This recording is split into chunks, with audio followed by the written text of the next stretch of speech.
Is there job growth happening in your area? Maybe, maybe not. I'm Charles Blaine, and this is Texas Tomorrow.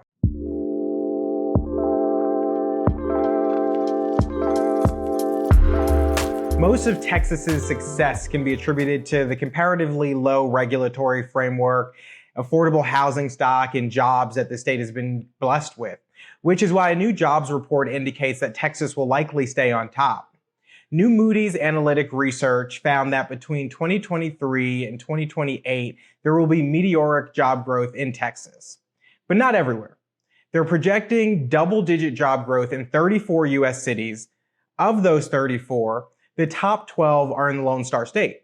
So the way they did this was they took an estimate of the 900 largest cities and they projected 5-year job growth. Based on that, they determined that nationally, the job growth percentage would be about 3.25%. But Allen, Texas topped the list at about 5 times that. Moody's projects that in that period, Allen will see more than 16% job growth. And it pains me to say this, but North Texas seemingly dominated the list. Plano, Frisco, McKinney, Denton, Flower Mound, and Louisville are all projected to see 15.5% job growth in that period. The top 5 in the list are also in Texas. Sugar Land, Missouri City, the Woodlands, and Conroe, all Houston area cities, are expected to see 16% job growth. And New Braunfels comes in at number 1 with 21%. And while Kissimmee, Florida comes in at number 13, splitting some of the Texas cities up, right behind it are San Marcos, Cedar Park, Georgetown, and Round Rock.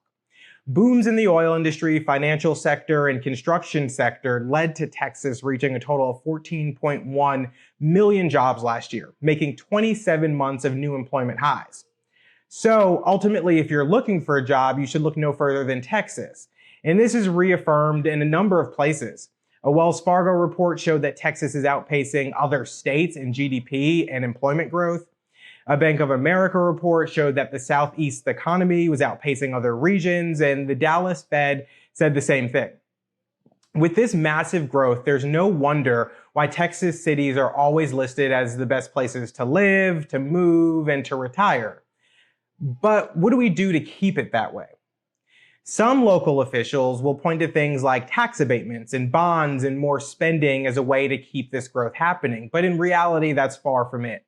In the last couple of weeks, we've talked about new towns popping up around the state because of how easy regulation is in unincorporated areas, bonds, budgets, and COVID aid that all contributed to local spending on the back of taxpayers, in Texas' fastest growing cities and cities where home ownership is achievable. All of these things that we talked about have one common thread. They're made better by the lack of involvement from local government more than increased involvement. What hinders their growth is too much involvement from local government. It's pretty simple.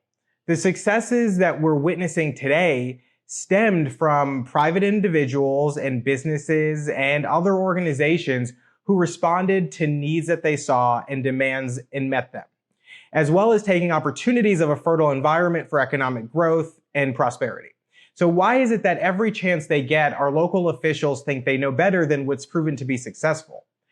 I don't have an answer for that question, but what I do know is that as we're benefiting from this growth, whether through increases in home values or job opportunities or other amenities that might come, we need to be wary of those who want to challenge our success.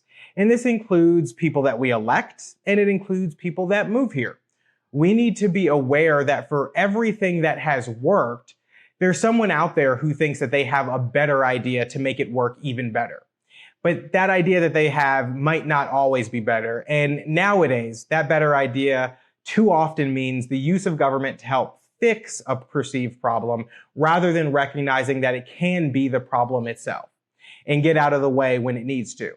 So thanks for tuning in for this week's episode of Texas Tomorrow. And as always, like, share it with your friends, your family, comment on it, and please let us know if there's an issue that's happening in your neighborhood that we have not covered and you'd like us to talk about. See you next week.